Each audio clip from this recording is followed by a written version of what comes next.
ಎಲ್ಲರಿಗೂ ನಮಸ್ಕಾರ. Redemption of preference shares ಚಾಪ್ಟರ್ನ ಸೆಕೆಂಡ್ ಪ್ರಾಬ್ಲಮ್ನ ಸಾಲ್ವ್ ಮಾಡ್ತಾ ಇದ್ದೀವಿ. ಇದನ್ನು ಪ್ರೀವಿಯಸ್ ವಿಡಿಯೋದಲ್ಲಿ ಫಸ್ಟ್ ಚಾಪ್ಟರ್ನ ಸಾಲ್ವ್ ಮಾಡಿದ್ವಿ. ಅದರ ಹಿಂದಿನ ವಿಡಿಯೋದಲ್ಲಿ ಜರ್ನಲ್ ಎಂಟ್ರೀಸ್ ಮತ್ತು ಥಿಯರಿ ಕಾನ್ಸೆಪ್ಟನ್ನು ಕವರ್ ಮಾಡಿದ್ವಿ. ಈಗ ಸೆಕೆಂಡ್ ಪ್ರಾಬ್ಲಮ್ಗೆ ಸೊಲ್ಯೂಷನ್ ಮಾಡ್ತಾ ಇದ್ದೀವಿ. The summarised balance sheet of Ashok company limited as on 31st March 2023 was as follows ಇದೆ. ಒಂದು ಬ್ಯಾಲೆನ್ಸ್ ಶೀಟನ್ನು ಕೊಟ್ಟಿದ್ದಾರೆ. Share capital, equity share capital 4 lakh ಇದೆ, 10 each ಫುಲ್ಲಿ ಪೇಯ್ಡ್ ಇದೆ. Then 1000 redeemable preference shares of rupees 100 each ಅಂತ ಇದೆ. 1000 redeemable preference shares of rupees 100 each. Only 75 paid ಅಂತ ಕೊಟ್ಟಿದ್ದಾರೆ. 70 ಪೇಯ್ಡ್ ಅಂತ ಹೇಳಿದ್ರೆ ಇದು ಪಾರ್ಟ್ಲಿ ಪೇಯ್ಡ್ ಅಪ್ ಆಗಿರುತ್ತೆ. ಇದನ್ನು ಫುಲ್ಲಿ ಪೇಯ್ಡ್ ಅಪ್ ಆಗಿ ಕನ್ವರ್ಟ್ ಮಾಡುವಂಥ ಎಂಟ್ರೀಸನ್ನು ಮಾಡಬೇಕಾಗತ್ತೆ. Then profit and loss account ಇದೆ. ಇದು ಡಿವಿಸಬಲ್ ಪ್ರಾಫಿಟ್ ಆಗಿರುತ್ತೆ. ಪ್ರಾಫಿಟ್ ಆ್ಯಂಡ್ ಲಾಸ್ ಅನ್ನೋದು ಡಿವಿಸಬಲ್ ಪ್ರಾಫಿಟ್ಟು. ದೆನ್ ಕ್ರೆಡಿಟಾರ್ಸ್ ಇದೆ. ಇದು current liability. Balance sheet prepare ಮಾಡೋದಾದರೆ ಬರೀತೀವಿ ಅಷ್ಟೇ. ದೆನ್ ಸನ್ರಿ ಅಸೆಟ್ಸ್ ಕೊಟ್ಟಿದ್ದಾರೆ. ಕ್ಯಾಶ್ ಎಟ್ ಬ್ಯಾಂಕ್ ಅನ್ನೋದನ್ನು ಕೊಟ್ಟಿದ್ದಾರೆ. ಇದು ಬ್ಯಾಲೆನ್ಸ್ ಶೀಟಲ್ಲಿರುವಂಥ ಡೇಟಾ. ದೆನ್ ಇದು ಶೇರ್ ಕ್ಯಾಪಿಟಲ್ 75,000 ಕಾಲ್ ಮಾಡಿ 25,000 ರಿಸೀವ್ ಮಾಡಿ 1 lakh ರೀಪೇ ಮಾಡಲಿಕ್ಕೆ ಉಳಿಯುತ್ತೆ. ಅದನ್ನು ಹೇಗೆ ರೀಪೇ ಮಾಡ್ತೀವಿ ಅಂತ ಹೇಳಿ ಇಲ್ಲಿ ಇನ್ಸ್ಟ್ರಕ್ಷನ್ ಕೊಟ್ಟಿರ್ತಾರೆ. On 1/4/2023 preference shares were redeemed out of divisible profit ಅಂತ ಹೇಳಿದ್ದಾರೆ. ಸೊ ಡಿವೈಸಬಲ್ ಪ್ರಾಫಿಟ್ಸ್ ಏನಿದೆ ಅದರಿಂದ ಏನು ರೀಪೇಮೆಂಟನ್ನು ಮಾಡ್ತೀವಂತೆ. ಡಿವೈಸಬಲ್ ಪ್ರಾಫಿಟ್ ಅಂದರೆ ಪ್ರಾಫಿಟ್ ಆ್ಯಂಡ್ ಲಾಸ್ ಅಕೌಂಟ್ 1,30,000 ಇದೆ ಅಲ್ಲ ಅದು. You are required to pass journal entries ಕೇಳಿದ್ದಾರೆ and prepare the balance sheet ಮತ್ತು ಇಲ್ಲಿ ಜರ್ನಲ್ ಎಂಟ್ರೀಸನ್ನು ಇಲ್ಲಿ ಕೇಳಿದ್ದಾರೆ. ಸೊ ಫಸ್ಟ್ ಏನು ಎಂಟ್ರೀಸ್ ಇದೆ ಅಂತ ಹೇಳಿದ್ರೆ 75 ಕಾಲ್ಡ್ ಅಪ್ ಇದೆ. ಏನು ಪಾರ್ಟ್ಲಿ ಪೇಯ್ಡಪ್ಪನ್ನು ಫುಲ್ಲಿ ಪೇಯ್ಡಪ್ ಆಗಿ ಶೇರ್ಸ್ ಆಗಿ ಕನ್ವರ್ಟ್ ಮಾಡುವಂಥ ಎಂಟ್ರೀಸ್ ಇದೆ. ಪ್ರೀವಿಯಸ್ ಕ್ಲಾಸಲ್ಲಿ ಜರ್ನಲ್ ಎಂಟ್ರೀಸನ್ನು ನೋಡಿದ್ವಿ. ಜರ್ನಲ್ ಎಂಟ್ರೀಸ್ ಹೀಗಿದೆ. Redeemed at fully paid up shares only if partly paid make calls ಅಂತ. ಯಾವಾಗ ಪಾರ್ಟ್ಲಿ ಪೇಯ್ಡಪ್ ಶೇರ್ಸನ್ನು ಕೊಡ್ತಾರೆ ಲೆಕ್ಕದಲ್ಲಿ ಫಸ್ಟ್ ಮತ್ತು ಸೆಕೆಂಡ್ ಎಂಟ್ರಿಯನ್ನು ನಾವು ಮಾಡಬೇಕಾಗತ್ತೆ.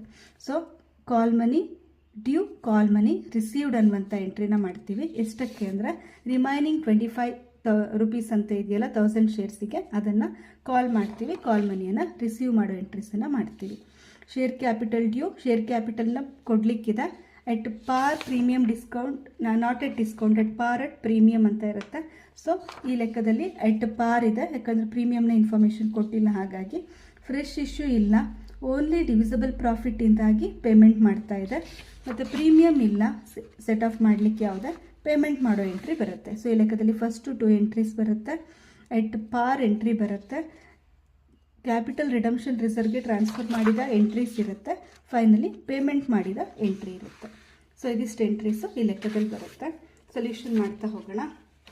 ಜರ್ನಲ್ ಎಂಟ್ರೀಸ್ ಇಟ್ಕೊಂಡು first entry make call money due, call money received. ಯಾಕಂದರೆ 75 ಕಾಲ್ಡ್ ಅಪ್ ಇದೆ, ರಿಮೈನಿಂಗ್ 25ನ ಕಾಲ್ ಮಾಡೋ ಎಂಟ್ರೀಸನ್ನು ಮಾಡ್ತಾ ಹೋಗ್ತೀವಿ. ಸೊ ಜರ್ನಲ್ ಎಂಟ್ರಿ ಹೀಗಿದೆ. Preference share final call account debtor to preference share capital account ಅಂತ. Preference share final call account debtor to preference share capital account. So ಎಷ್ಟಿದೆ ಅಂತ ಹೇಳಿದ್ರೆ 1000 shares of rupees 75 called up ಇದೆ. Remaining 25ನ್ನು called up ಮಾಡ್ತಾ ಇದ್ದೀವಿ. So 25,000 ಆಗುತ್ತೆ. 25,000 ಮೀನ್ ಕಾಲ್ money due ಇದೆ ಅಂತ. So preference share final call account debtor to preference share capital account 1000 into 25, 100 minus 75, 25,000.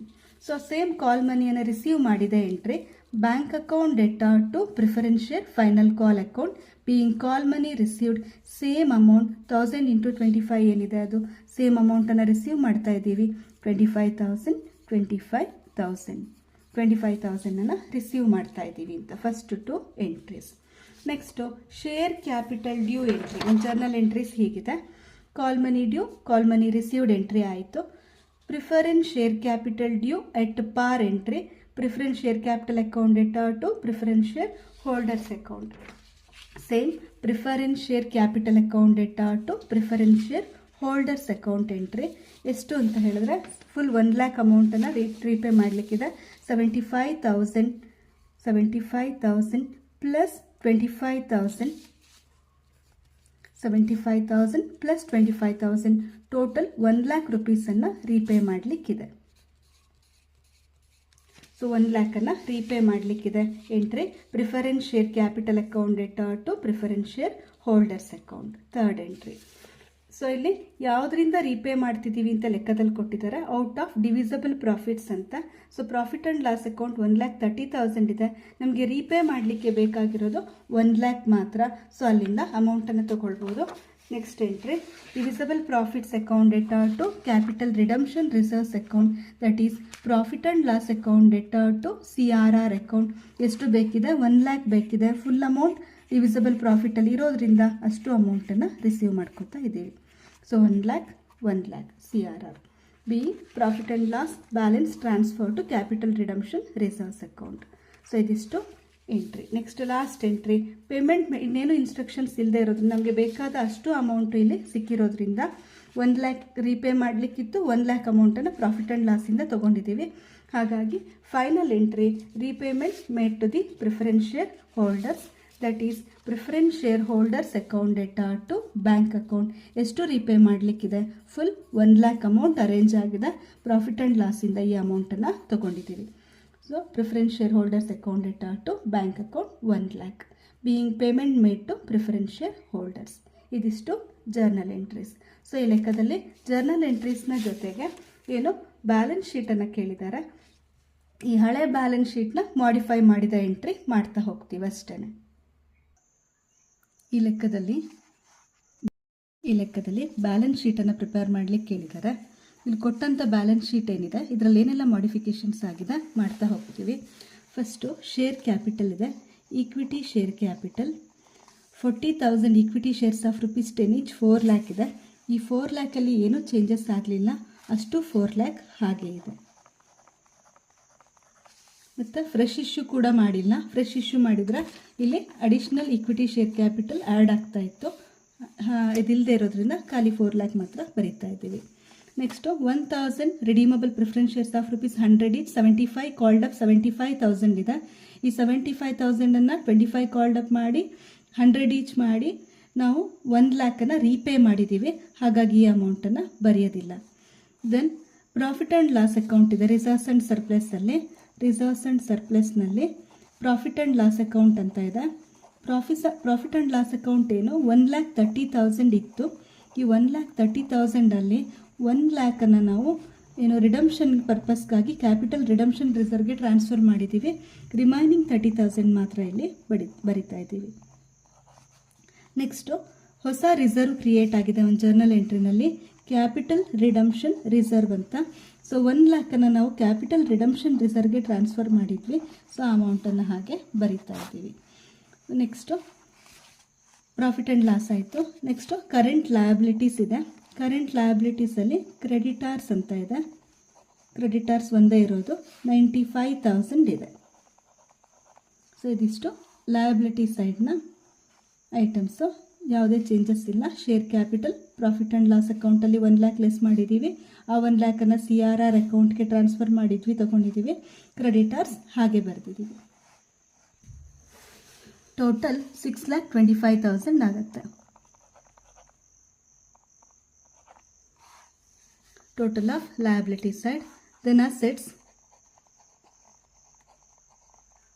ಅಸೆಟ್ಸಲ್ಲಿ sundry assets ಅಂತ ಕೊಟ್ಟಿದ್ದಾರೆ. ಏನೂ ಚೇಂಜಸ್ ಆಗಿಲ್ಲ. ಸನ್ರಿ ಅಸೆಟ್ಸ್ 5 ಲ್ಯಾಕ್ ಇದೆ. ಸೇಮ್ 5 ಲ್ಯಾಕನ್ನು ಹಾಗೆ ಬರೀತಾ ಇದ್ದೀವಿ. ನೆಕ್ಸ್ಟು ಕ್ಯಾಶ್ ಅಟ್ ಬ್ಯಾಂಕ್ ಅಂತ ಇದೆ. Cash at bank 2 lakh rupees ಇದೆ. ಇದರಲ್ಲಿ ಏನಾದ್ರು ಮಾಡಿಫಿಕೇಷನ್ಸ್ ಆಗಿದ್ದರೆ ಅದನ್ನು ಆ್ಯಡ್ ಲೆಸ್ ಮಾಡಿ ಬ್ಯಾಲೆನ್ಸನ್ನು ಔಟರ್ ಕಾಲಮ್ಗೆ ತೊಗೋತೀವಿ. ಸೊ ಇದನ್ನು ನೋಡಲಿಕ್ಕೆ ಏನು ಜರ್ನಲ್ ಎಂಟ್ರೀಸ್ ಬರೆದಿದ್ವಿ ಅದನ್ನು ತೊಗೋತಾ ಇದ್ದೀನಿ. ಸೊ ಇಲ್ಲಿ ಜರ್ನಲ್ ಎಂಟ್ರಿನಲ್ಲಿ ಸೆಕೆಂಡ್ ಎಂಟ್ರಿನಲ್ಲಿ ಬ್ಯಾಂಕ್ ಅಕೌಂಟ್ ಡೆಟಾರ್ ಅಂತ ಬರೆದಿದ್ವಿ 25,000. ಸೊ ಬ್ಯಾಂಕು ಡೆಬಿಟ್ ಆಗಿತ್ತು 25,000. ಆ 25,000ಅನ್ನು ಆ್ಯಡ್ ಮಾಡ್ತಾ ಇದ್ದೀನಿ.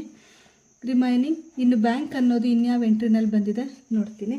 ಇಲ್ಲಿ ಲಾಸ್ಟ್ ಎಂಟ್ರಿ ಬಂದಿದೆ. ಸೊ ಇಲ್ಲಿ ಲಾಸ್ಟ್ ಎಂಟ್ರಿ ಏನಿದೆ preference share capital account to bank 1 lakh ಇದೆ.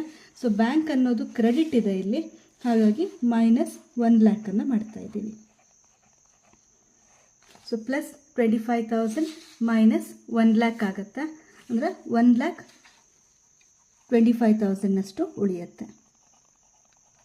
1,25,000 ಅನ್ನೋದು ಉಳಿಯುತ್ತೆ. ಟೋಟಲ್ 6,25,000. ಸೊ ಇದು ಬ್ಯಾಲೆನ್ಸ್ ಶೀಟ್ನ ಪ್ರಿಪರೇಷನ್.